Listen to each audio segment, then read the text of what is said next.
สวัสดีค่ะทุกคนเราเห็นปอนภูวินพูดเรื่องตำนานเยาวราชใช่ไหมคือแบบเฮ้ยอันนี้คือมันต้องหยิบมาพูดแล้วแหละขอขุดขึ้นมาหน่อยแล้วทั้งคู่คือออกอาการมากเพื่อนกี่โมงเพื่อนแล้วเรียกด้วยเพื่อนแล้วช่วยทักหาหน่อยนะยิงแดดเยาวราชนะบอกเลยว่าแรงแบบไม่ปราณีใครเลยอันนี้เห็นด้วยนี่คุณนี่จำได้ไม่เคยลืมเลยหลังที่ดาวเยาวราชโอ้โหตั้งอันอะไรไม่มีถึงอะไรเนี่ย ปอนดูสดชื่นนะดูชอบให้หึงปะแล้วน้องภูวินอ่ะคือเขาจำได้แน่นอนคือพอพี่ทีมงานถามใช่ปะว่าหึงปะคือน้องภูวินก็บอกเลยว่าไม่มีก็คือเขารู้ตัวแหละว่าบทหึงอ่ะคือบทเขาถ้าเกิดว่าเป็นแบบปกติอ่ะก็จะต้องถามเปาว่าแบบไอ้บทหึงนี่ใครหึงเหรอหึงเรื่องอะไรอะไรอย่างเงี้ยแต่เนี่ยคือเขาออกตัวเลยว่าแบบใครหึงไม่ได้หึงอะไรอย่างนี้ ขอย้อนอดีตกันหน่อยนะคะจุดเริ่มต้นก็คือวันที่8 เดือน 2น้องพวินอ่ะบอกว่าเบื่อแล้วจุงอีกแล้วบอกว่ามาพาไปกินแล้วปอนอ่ะก็บอกว่าช่วยไปไกลๆแล้วจุงก็ตอบอีกว่ารุนแรงนะปังปอนแล้วปอนก็ตอบว่านานิน่าจะเป็นในภาษาญี่ปุ่นก็คือแปลว่าอะไรเราขอพูดแบบนี้เลยนะเพื่อทุกภาษาจะได้แปลเหมือนกันหมดอันเนี้ยก็คือทวิตเดียวกับเมื่อกี้แหละ ก็คือน้องพูวินบอกเบื่อใช่ไหมแล้วปอนอ่ะก็มาเมนว่ามาหาแล้วพูวินก็ตอบว่าว่างเหรอเราอ่ะแล้วปอนก็มาบอกว่ามาหาที่กองสิคือคำพูดคำจาของปอนเนี่ยนะผู้ชายเจ้าชู้คนหนึ่งว่าไหมหรือเราคิดไว้เองเราสาววายนะอันเนี้ยอันนี้คำถามจากทางบ้านเราจริงๆมันเริ่มจากอะไรวะเรื่องเยาวราชนี่เรื่องนี้เกิดน่าจะเมื่อประมาณ3 ปีที่แล้วปะตอนนั้นซันต้ายังไม่ได้เข้ามาในค่ายเลยแล้วก็เขาเรียกว่าเหมือนกับว่าผมมาไปเที่ยวเยาวราชไปหาของกินมีซันต้าแล้วก็มีพี่ๆน้องๆอีก2 คนเลยอย่างเงี้ยแบบแล้วก็คุณมาคอมเมนต์อะไรสักอย่างหนึ่งแล้วแฟนก็เลยแซวอะไรอย่างเงี้ยอ๋ออ๋อใช่ได้จำไม่ได้แล้ว จำไม่ได้เหมือนกันจำไม่ได้ไม่เป็นไรค่ะเดี๋ยวเราย้อนรอยไปด้วยกันอันเนี้ยคือวันที่9 เดือน 2ก็คือต่อจากวันที่8เมื่อกี้เลยนะน้องพูวินบอกว่าฝากซื้ออะไรจากเยาวราชดี แล้วปอนก็ตอบว่ามาหาไหมจ๊ะคือเนี่ยมันเริ่มแล้วนะเยาวราชเนี่ยดอกแรกดอกที่1แล้วอันเนี้ยวันที่11 เดือน 2ปอนก็ลงรูปน้องภูวินใช่ป่ะแล้วก็บอกว่าหิวเหรอแล้วภูวินก็บอกว่าเยาวราชคือประโยคเดียวเพิ่มดาเมจหรอแล้วปอนก็มาตอบว่าเธอก็มากับเราดีคือเพื่อนกี่โมงเพื่อนตอนไหนเธอก็มากับเราดีในภาษาไทยอ่ะมันฟีลแฟนมากแบบคือเราเห็นคอมเมนต์ชาวต่างชาติในคลิปเราอ่ะหลายอันเลยอ่ะเราเลยอยากให้ทุกคนเข้าใจแบบอินเนอร์คนไทยนะว่าแบบไอ้คำว่าเธอก็มากับเราดีมันเหมือนแบบน้องภูวินอ่ะพูดว่าเยาวราชที่ไม่มีฉันอยู่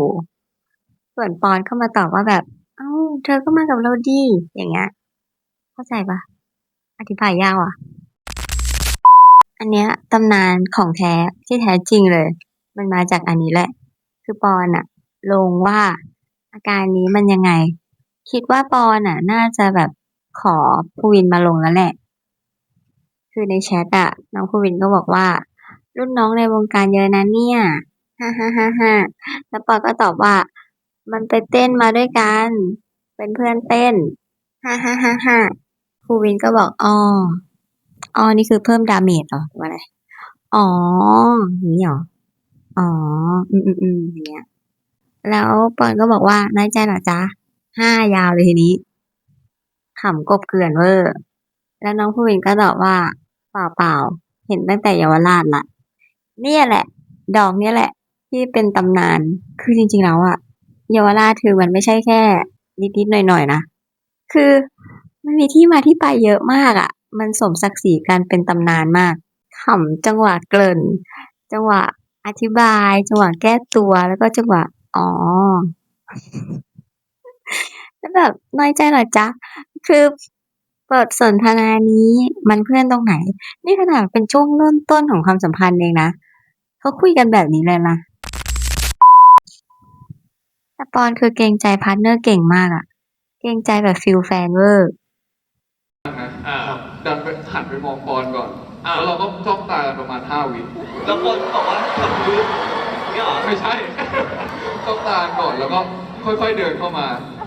แล้วก็ what's up bro แต่ตอนนั้นเสียงต่ำนะ what's up เกรงใจคนข้างๆหน่อยไหมนะ ไม่ อันนี้คือเล่าเรื่อง มองตา5 วิปุ๊บ มองน้องภูวินเช็คอาการก่อนเลย แล้วบอกว่าแบบเอ้ยเกรงใจคนข้างๆคุณหน่อยไหม เป็นไรหรือเปล่า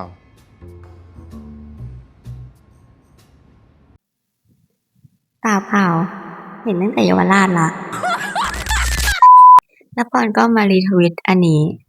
เขาเขียนว่าเห็นตั้งแต่เยาวราชละ ก็คือชอบมันอะชอบให้ห่วงนั่นอะ ชอบจัง ชอบอะไร ชอบให้ลูกพีชบุ้ง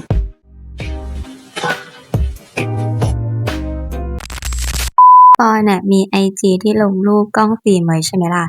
แล้วเขาอะก็ลงรูปนี้ ก็คือรูปเพื่อน3 คนมันก็ไม่ได้พิเศษอะไรนะ แต่คือแล้วปอนก็ลบรูปนี้ทิ้ง แล้วก็ทั้งหมดที่ปอนมีอะก็คือเป็นรูปครอบครัวกับน้องภูวินคนเดียว เอาเถอะอะ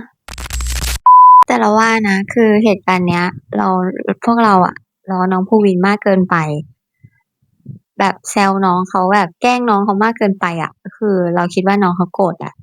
โมโหแหละแล้วน้องเขาก็เลยเอาคืนเลยเว้ย อ๋อ ก็ล้างไม่ได้หรอได้ขับผ่าน แต่ว่าเนี่ยจำได้ว่า คือพอคุณไปเยาวราชกับพันตายใช่ปะคนที่ชวนผมไปเยาวราชเนี่ยคือจุง เหตุการณ์3 ปีที่แล้ว คู่นี้เขาจำเหตุการณ์ต่างๆ กันแม่นเนาะ จุงเหรอ ใช่ จุงอาเชนชวนกูไปเยาวราชด้วย ใช่จุงอาเชนเนี่ยชวนผมมาไปเยาวราชหรอผมก็เลยไปก็แค่นั้นเองก็ไม่ได้อะไร ใช่ไป2 คนไปกินเรียกว่าอะไรอะร้านอาหารจีนที่เยาวราชแล้วก็ถ่ายรูปลงแค่นั้นเองแล้วเหมือนตอนวันที่มัน ไม่เป็นไรเอา รถพอลุ่ม เอาสุดนะ เอาสุดแล้วเหรอตอนที่มันชวนมาแล้วเราว่างพอดี ก็เลยไปกินข้าวด้วย แล้วก็คนก็เลยครับทุกคนก็เลยเอาไปตำนานเฉยเลยงงมากเหมือนกัน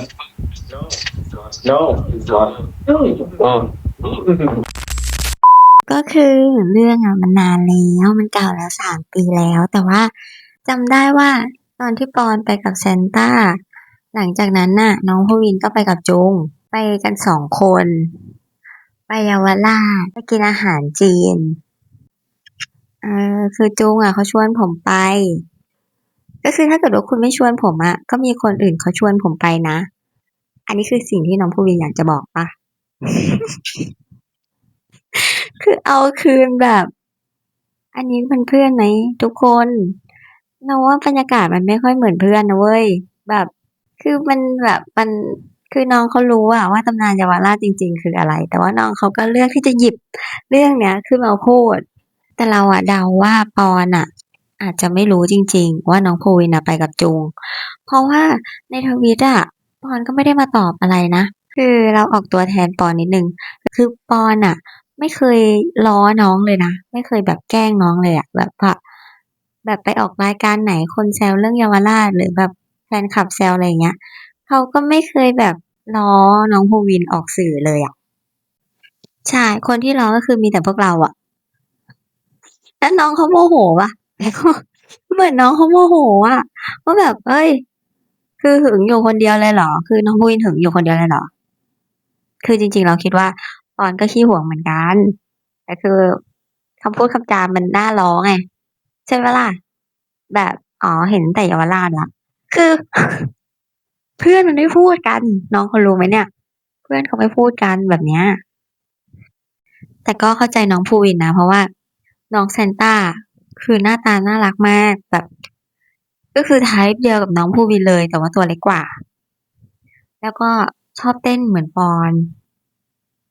รู้จักกันมาก่อนน้องภูวินด้วย คือแบบองค์ประกอบโดยรวมคือชวนหึงมาก น่าหึงจริง แต่ไม่เป็นไรตอนนี้เป็นเพื่อนกันหมดแล้ว รู้จักกันหมดแล้ว สนิทกันหมดแล้ว แต่มันก็น่าล้ออยู่ดีไงแต่อย่าไปล้อเยอะเพราะน้องเขาโมโหแล้วน้องเขาเอาคืนแล้วเห็นไหมสรุปเลยคือเราไม่รู้ว่าปอนภูวินเนี่ยเขาความสัมพันธ์ของเขาเนี่ย มันเป็นยังไงกันแน่นะแต่ว่าพฤติกรรมของเขาสองคนเนี่ย เกินเพื่อนไปไกลอยู่นะหรือใครคุยกับเพื่อนทำกับเพื่อนแบบนี้ก็ลองเม้นมาบอกได้บอกเฮ้ยนี่มันปกติ เพื่อนกันนะว่าคุยกันอย่างนี้แหละ คุณเม้นไว้เลย แล้วยิ่งที่น้องภูวินมาขยี้เรื่องเยาวราชล่าสุดน่ะที่บอกว่าตัวเองไปกับจูงไปกัน2 คนไปกินร้านอาหารจีนน่ะ คือ นี่มันการประชดแฟนชัดๆ หรือทุกคนเห็นต่าง เขาอยากไปเที่ยวเยาวราชอ่ะเขาอยากไปเที่ยวเยาวราชอ่ะเขาอยากไปเที่ยวเยาวราชอ่ะ